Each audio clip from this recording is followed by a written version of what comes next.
Hey everyone, it's Caroline bringing you guys this week's patient update. We don't have a lot of new patients, but we have one or two that I would love to talk to you about, so let's go ahead and get into it. First up for this week, we have Great Horned Owl 121624 from Afton, Wyoming. This bird was found on the side of the road after most likely being struck by a vehicle. Remarkably, this bird has no orthopedic abnormalities, but does unfortunately have some pretty severe head and ear trauma. This patient had been bleeding significantly out of its right ear, and as a result, we have seen low blood pressure in this patient. Head trauma can be tricky to treat, so our prognosis is guarded with this bird, but we are doing everything we can to support the recovery of this patient. Next up, we have Stellar's J 121124 from Wilson, Wyoming. Dylan mentioned last week that this bird came in with fishing hook stuck in its beak and tongue. We were able to successfully remove it, as you can see from this picture. Before we release any patient, we like to take radiographs to ensure that we did not miss any injuries. For this patient, right before we were planning to release it, we did find that it has a fractured clavicle. It's really hard to see, so I circled it in red for you all. These fractures usually heal up really well with cage rest for a few weeks.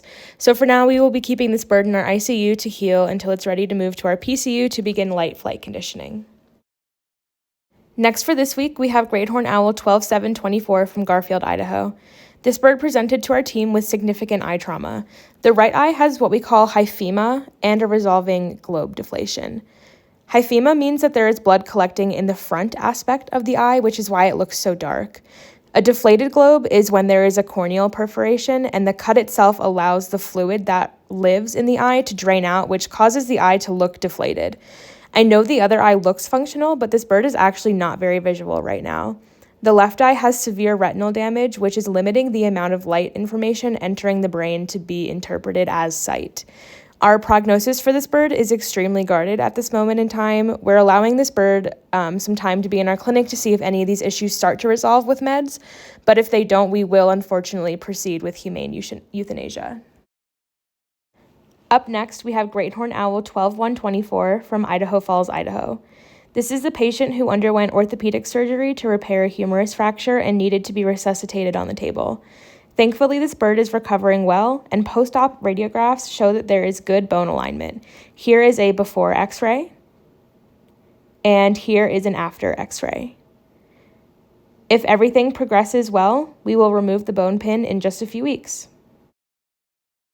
Lastly, for this week, we have Golden Eagle 11124.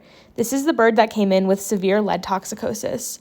Our treatment was successful, and we have seen a significant drop in this bird's lead level, so much so that we have started to flight condition this bird for its eventual release.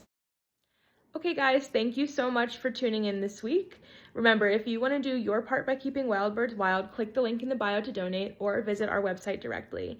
If there's a bird that wasn't mentioned this week that you're curious about, feel free to text us at 307-203-2551. Thanks guys, bye.